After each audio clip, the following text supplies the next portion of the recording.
Ji-chan opens his eyes and finds himself in an unfamiliar apartment. His entire body burns, and his head aches as though it's about to split open. There had been talk of a flu epidemic going around, but the man knew this was something far worse.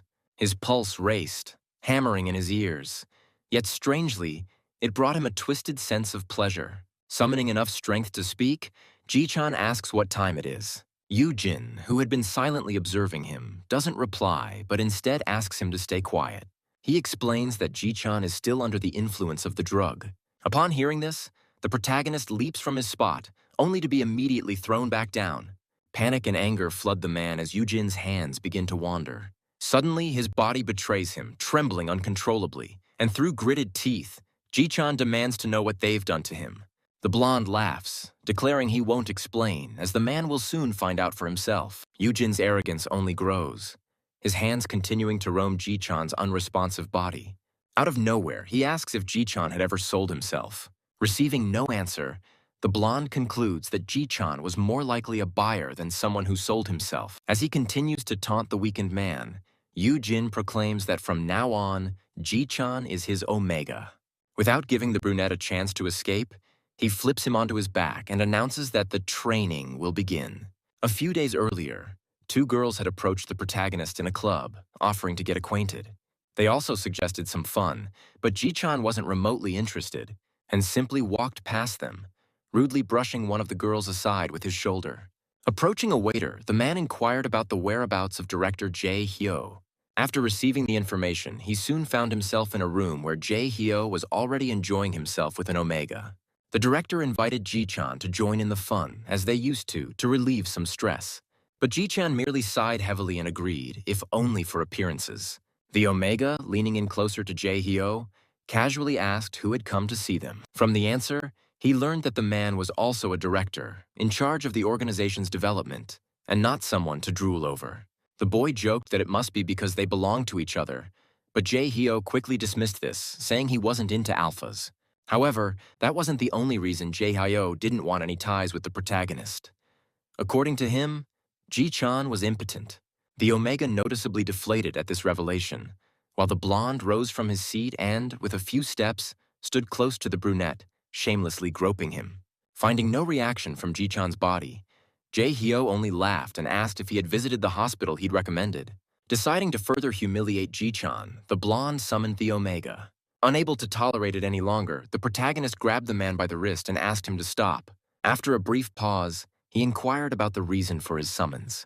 Jae-hyo dramatically frowned, as if disappointed, and then brazenly reached into the inner pocket of Ji-chan's jacket.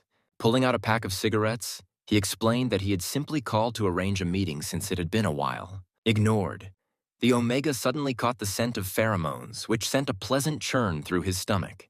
The men continued to discuss everyday matters, and Jae-hyo seemed oblivious to the fact that he was flooding the room with pheromones. Ji-chan, naturally unaffected as an alpha, calmly explained that business was progressing and there was no need for the blonde to worry. Their conversation was interrupted by the omega, who was beginning to suffocate from the overwhelming pheromones. He demanded that something be done at last, forcing Jae-hyo to stop and return to his partner. Before Ji-chan left, the blonde asked him to keep up the good work, casually hinting that one never knows when everything might fall apart and send him back to the bottom. Once again, Jae-hyo advised the man to visit a hospital and deal with his little problem, the one that kept him from being a true alpha. The protagonist showed no anger and barely reacted when this was brought up. He merely responded politely, saying that if it could be fixed, he would consider it. But, as everyone knew, certain traits were inborn and unchangeable. Slamming the door behind him, Ji-chan finally left the room, and then the club, stepping out into the pouring rain. Jae-hyo's behavior had disgusted him, and so, with exaggerated motions, he began brushing the dust from his jacket and straightening it. Yuhan Group, a ruthless organization that formed the foundation of the conglomerate and this man, its leader. When the protagonist first joined the group, Jae-hyo was already a respected alpha in Yuhan, and now, despite being a modest man and the second director, Ji-chan couldn't refuse him. With a cigarette between his lips, the man could already anticipate the reprimands he would face at the upcoming meeting. Rummaging through his inner jacket pocket, he realized his lighter was missing, souring his mood further. Ji-chan remembered that Jae-hyo had taken it. In moments like these, He sorely missed having his secretary nearby. Just then, a stranger's voice offered him a light. That stranger turned out to be Yu Jin, whose acquaintance the protagonist would soon come to regret. Ji-chan froze, studying the blonde intently. He had never seen him before. Moreover, he quickly identified that the man before him was an alpha. Yu Jin's pheromones were overwhelming, so powerful they made the protagonist flinch. In the blink of an eye, the blonde was unacceptably close to Ji-chan, finally lighting the cigarette between his teeth. Yu Jin laughed, surprised by such a strong reaction to a simple movement, and voiced this to the brunette. The protagonist himself didn't understand why he reacted that way, so he quickly regained composure, thanking him for the help. Hiding the lighter and narrowing his eyes slightly, Yu Jin suddenly remarked that he smelled the stench of lustful alphas mixed with the scent of cheap omegas. Ji-chan frowned, not understanding the point of this, explaining that he had just come out of a club, so of course he would smell like that. Smirking slyly, the blonde took a step closer to him, slowly leaning toward his ear. In a whisper, he emphasized that the scents were so muddled, they made Ji-chan's own aroma revolting. Completely bewildered by the nonsense this stranger was spouting, the protagonist stepped back, offering him a cigarette as well. But it turned out that Yu Jin didn't smoke. He simply carried a lighter on him for convenience since he was a businessman. Pronouncing Ji-chan's full name and title, the blonde reached into the inner pocket of his coat. Ji-chan was surprised, then saw the offered business card. Yu Jin explained that he knew of him because he always did his homework on potential business partners. Upon closer inspection, the protagonist finally managed to read the stranger's name and discovered that he worked for the pharmaceutical company Midas. Midas had grown rapidly over the past decade and was now recognized as the largest pharmaceutical company in the world. Its primary source of income came from human-related research. It produced hormonal drugs for alphas, betas, and omegas. These products accounted for 85% of pharmaceutical sales, effectively monopolizing the market and raking in money by the truckload. In contrast, Yuhan Group, founded by gangsters, had only gained significant recognition this year. Yuhan Group wasn't well known domestically, let alone internationally, so Ji-chan couldn't understand why this man had approached him. Suspecting some hidden motive, the protagonist stated that such a large company like Midas had no reason to seek a partnership with Yuhan Group. Yu Jin merely smirked, having anticipated this response, and explained that Yuhan Group had something his company lacked. Specifically, connections to the criminal underworld. They would soon need an illegal route. Leaning in again, Yu Jin whispered in his ear that they were preparing something truly monumental. Deciding to end this bizarre conversation, the blonde pulled away, saying Ji-chan could contact him any time, day or night, should his proposal pique his interest. But what unsettled the protagonist even more was the suggestion of meeting in person. Not finding the joke amusing, Ji-chan backed away, reminding him that he was an alpha, to which Yu Jin laughed once again. Smiling mockingly, the man found himself unacceptably close again, firmly embracing Ji-chan with one arm. Leaning right to his lips, he declared that a person who smells like an alpha might very well turn out to be an omega. Unable to bear such audacity, the protagonist shoved the blonde away, practically seething with anger. Taking advantage of the situation, Yu Jin justified his actions by saying that it had started raining, and he was merely ensuring the cigarette didn't go out. But Ji-chan stepped out from under the awning only after dodging the man's advances. The whole interaction becoming stranger and stranger, thankfully interrupted by the timely arrival of his secretary. Yu Jin bowed and left before the secretary could approach, reminding him of the offer as he departed. The protagonist's intuition screamed that this alpha was dangerous and suspicious, a man better left unassociated with. His thoughts were interrupted by his overly talkative secretary. From everything he said, Ji-chan only caught the news that the Holy Father was nearing death. The man wasn't sure if he was ready to visit him, especially after everything that had transpired between them. Deciding to discuss it later, the protagonist changed the subject, asking if his secretary had uncovered any other information. It turned out he hadn't, so Ji-chan let the conversation fade, as his mind was consumed with thoughts of Yu Jin, whose face seemed eerily familiar. For a moment, the blonde reminded him of someone he once knew, but the appearance and personality were different. And after all, that person had been an omega. Noticing his director's distress, the secretary gently draped a jacket over Ji-chan's shoulders, attempting to comfort him. Naturally, Ji-chan didn't appreciate the gesture, but the man insisted that the director take care of his health. Grumbling, The protagonist made his way to the car, while his concerned secretary hurried after him. All the while, Yu-jin had been watching them from a distance, silently wishing Ji-chan would fall into his hands once again. It had been far too long since they last met. The next day, the 11th meeting of the Yuhan Group was held, with most of the discussions centered around revenue. This conference, where the organization's leaders gathered, was a platform to display power and undermine others, thus exerting various psychological influences within the company. Jae-hyo, as usual, couldn't sit still, and Ji-chan could only wonder what trouble he would stir up this time. When the time came to discuss the distribution department's earnings, the main director turned to Ji-chan. He reported on the department's revenue, stating that it was consistently growing, and was about to add something more when he was suddenly interrupted. As expected, Jae-hyo had found his target for the day. The blonde inquired whether the department was truly managing its funds responsibly. He had discovered that Ji-chan visited a church orphanage every month, donating millions of won to support it. The other directors were puzzled as to why he would do such a thing, but Jae-hyo, feigning ignorance, shrugged, expressing his own curiosity as to whether Ji-chan was misusing company funds for charity.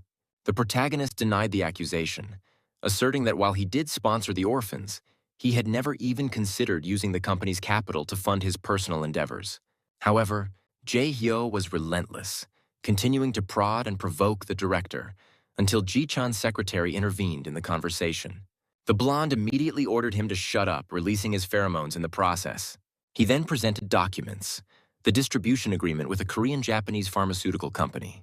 The current market situation had seen a surge in the development of drugs for alphas, betas, and omegas, with stock prices fluctuating accordingly. Jae-hyo wanted to know why, in this environment, Yuhan Group remained in the shadows. And this was why he had brought up the orphanage that Ji-chan was sponsoring. The main director was stunned by this revelation and addressed Ji-chan with a reproach. The protagonist apologized for the inconvenience and reassured everyone, promising to secure a larger deal for the company. He asked for time until the next meeting, and everyone agreed. Yu-jin, who had appeared so unexpectedly in Ji-chan's life, now seemed like a lifeline to him. The man's plan was to agree to a deal with the dubious representative from the pharmaceutical company. He didn't want to meet him again, but he had no choice. It was his mistake for not learning about the contract sooner. If Ji-chan couldn't find a solution, Jae-hyo would surely exploit the situation. The protagonist had bought himself time to fix things, and Yu-jin was his trump card. There were things Ji-chan was determined to protect and to find, and retreat was not an option.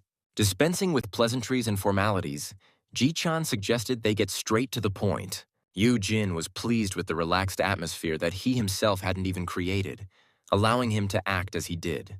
His restrained yet condescending tone and casual demeanor were testing the protagonist's patience, making the blonde more and more detestable. Finally, Yu-jin got to the heart of the matter, explaining that his company was developing a new drug that would affect secondary genders. It induced transformation. In other words, it could turn an alpha into an omega, and an omega into a beta. Naturally, this revelation shocked Ji-chan, and he shot to his feet, calling the man a madman.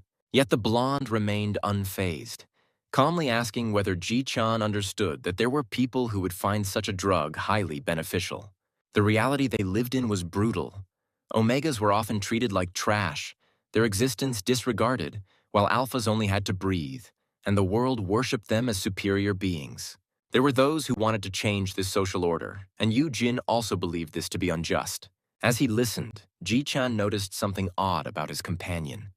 He was an alpha, so why would he care about such matters? After reflecting on it, Ji-chan concluded that the company likely wanted to partner with them for illegal trade. Yu-jin laughed once more without giving a clear answer as he reached for something inside his jacket pocket. That something turned out to be a syringe filled with the drug, which he swiftly injected into Ji-chan's arm, having grabbed it just a second before. The moment the liquid entered his body, Ji-chan felt an overwhelming discomfort. The transformation began instantly.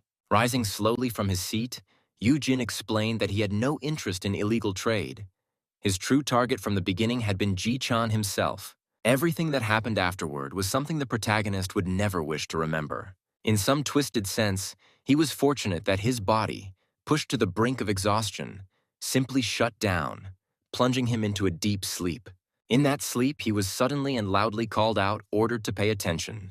The Holy Father was displeased that the boy was resting while he had been searching for him all over the orphanage. Little Ji-chan distinctly remembered being somewhere else before, so he assumed it was just a bad dream.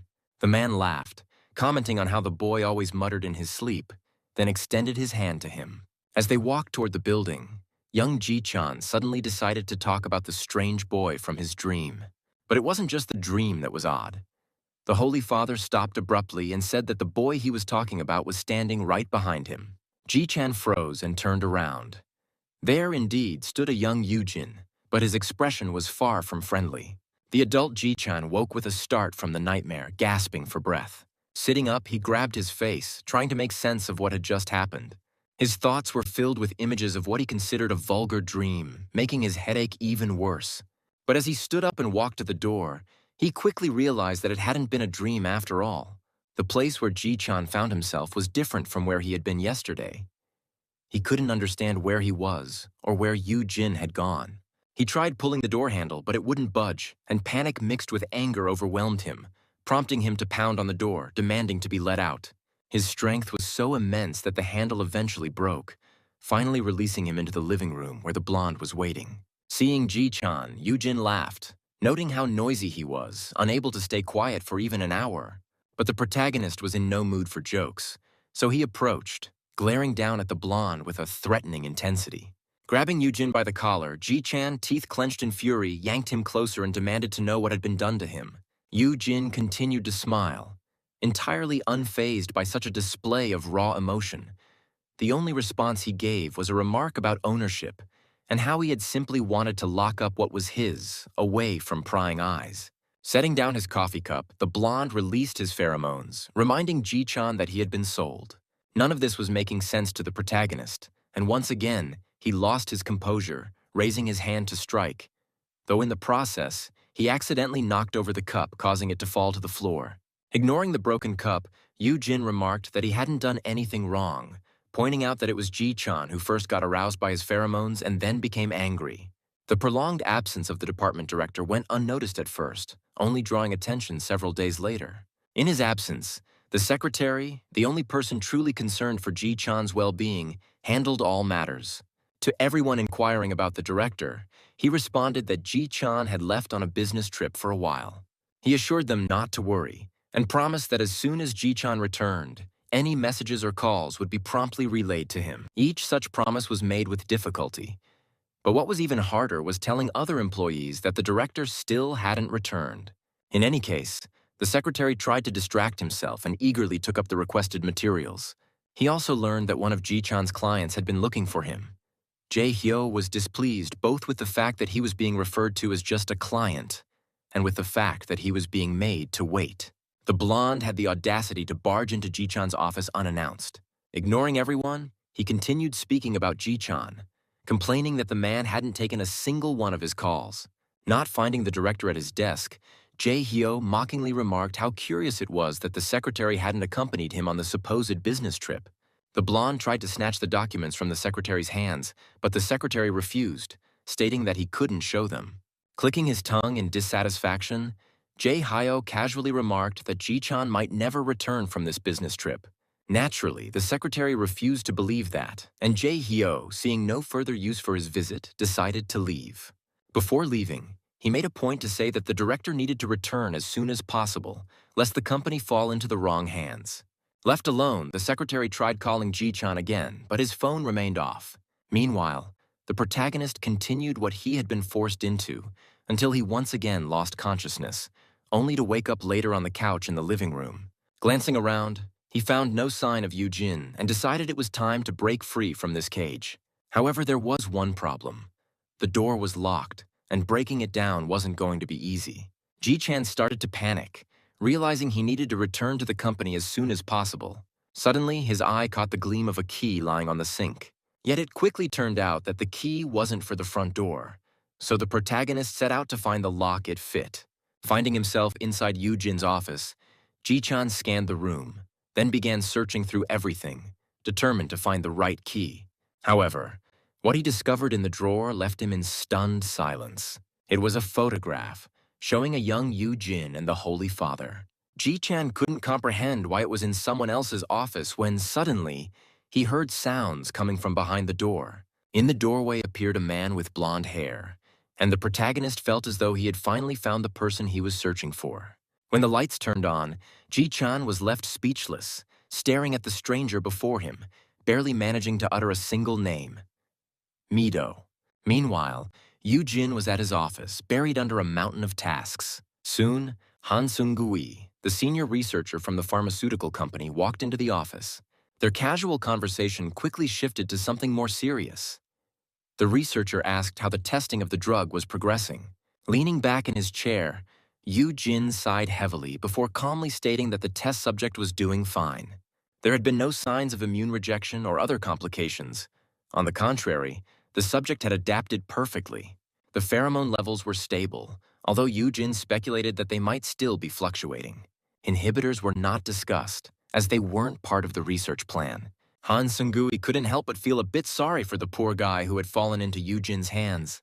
Without mincing words, the researcher explained that if anything went wrong during the process, the subject could die. The blonde barely reacted, simply turning away and shrugging, saying that if that happened, then it must have been his fate. Having gathered the information he needed, Han Sung-gui headed for the door, asking to be informed if there were any updates. He also requested that the test subject be brought to the lab for examination, should the opportunity arise. His final request was for Yu-jin to find a few more test subjects, as there was another experiment in the works. That evening on his way home, Yu-jin couldn't stop thinking about the words. That Ji-chan might die. Memories from his teenage years flooded his mind of when he had to run from everyone who sought to harm him just because he was an Omega. Of course, if Ji-chan were to die, then it would be the will of the heavens. But Yu-jin vowed to himself that he wouldn't let that happen. He wanted Ji-chan to experience the same hell he once endured. Stepping across the threshold of his home, the first thing the blonde heard was angry shouting coming from his office. The protagonist was pressing the unfamiliar young man with questions and pleas to listen, while the other struggled to resist. Entering the chaotic scene with a smile on his face, Yu-jin casually asked what was going on. The blonde explained that Ji-chan had been pestering him, asking incessantly about someone named Mido. At that moment, the protagonist rushed up to Yu-jin, grabbing him by the collar of his shirt, demanding to know what connection he had to Mido. For his curiosity and audacity, the protagonist once again paid the price, collapsing onto the bed from sheer exhaustion. Hyun, who had been almost forced to witness the entire scene, eventually retreated to the living room, waiting for Yu-jin. As soon as Yu-jin emerged, Hyun burst out in frustration, then slumped slightly, saying that he should not have been shown any of it. Yu-jin apologized, explaining that he had intended to talk to Hyun today, but hadn't expected the two of them to meet under such circumstances. Looking up, Hyun asked if this was indeed the man Yu-jin had been searching for. Receiving a confirmation, Hyun muttered something in annoyance but quickly calmed down, asking what Yu-jin planned to do with him now. After a brief pause, the blonde didn't give a clear answer, half jokingly, half seriously stating that he intended to train Ji-chan. But when Yu-jin heard the word revenge, anger flared instantly. This is my revenge. To be beneath the man I want to tear apart. To be trapped in a body you can't control is like being imprisoned for life. Hyun, agreeing with Yu-jin's reflection, asked one final clarifying question. Did Yu-jin plan to keep his true identity hidden from Ji-chan forever? In his distant childhood, when the boy lived in the orphanage, older boys constantly bullied him. But there were also those who gladly helped him, even in finding Ji-chan whenever he disappeared for long periods. However, this time, his friend had been gone for too long, and Yu-jin was starting to worry. Ji-chan had never broken his promises before. Some of the older boys, noticing him leaving, offered to play baseball, but he declined and walked toward the building.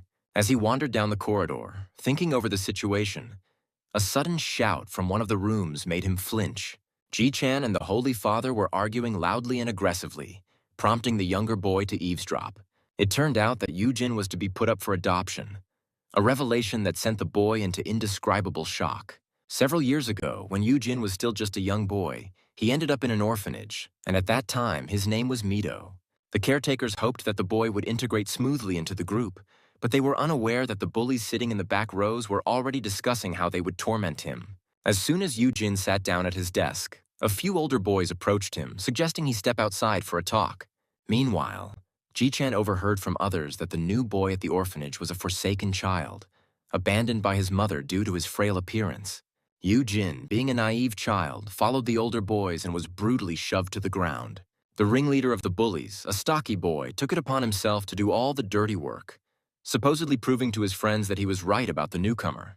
Yu-jin didn't cry, didn't scream, and didn't even react as they grabbed him by the scruff of his neck, treating him like an animal.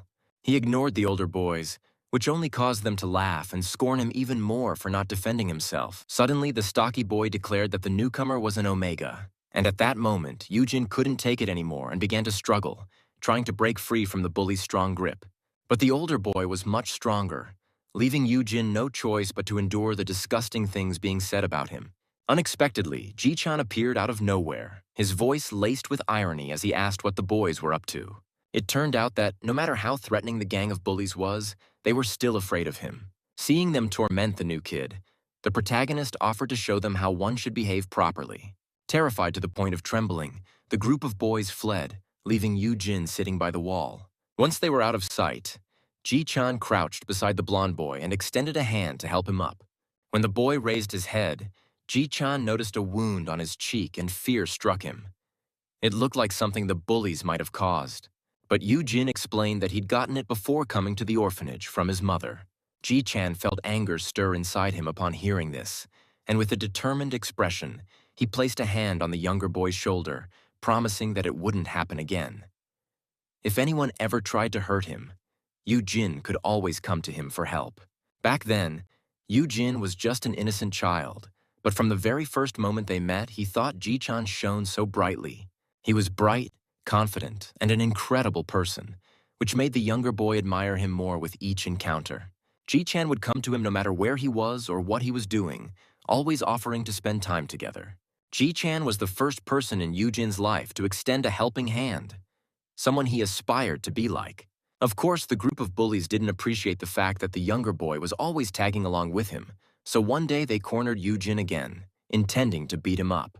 Strangely enough, Ji-chan happened to be passing by at that exact moment and overheard their conversation. Yu-jin, seeing an opportunity, provoked the bullies by daring them to hit him. There were 3 of them, and only one of him. Yet they were still afraid to do what they claimed they wanted to. The stocky boy, falling for the taunt, swung his fist, only to be tripped and sent crashing to the ground by a well-timed move from the blonde boy. Now feeling a sense of power, Yu-jin climbed on top of the bully and raised his fist, ready to teach him a lesson. In the end, the others were too scared to stop him, watching nervously as their leader was beaten. Ji-chan finally had to intervene, which caused the bullies to flee once again. Yu-jin thought Ji-chan would be angry with him for getting into a fight, but it turned out to be the opposite. Ji-chan was actually proud that the younger boy had finally stood up for himself. After moments like that, Yu-jin began to wish that Ji-chan would belong to him alone. But he was too young and too different from Ji-chan, although he was always by his side. Everything was fine, that was more than enough. But one day, out of nowhere, the Holy Father informed him that Ji-chan was leaving and it was time to say goodbye. One time, Ji-chan was bedridden, thinking he had a cold, but it turned out to be something far more significant. His secondary gender was beginning to manifest. The nurse, after presenting the test results, congratulated the boy. He was revealed to be an alpha. For most people, their secondary gender emerges around the age of 12. But Ji-chan had been a bit late. The woman explained that pheromones typically appear 1 to 2 years after the secondary gender manifests. So for now, his everyday life wouldn't change much.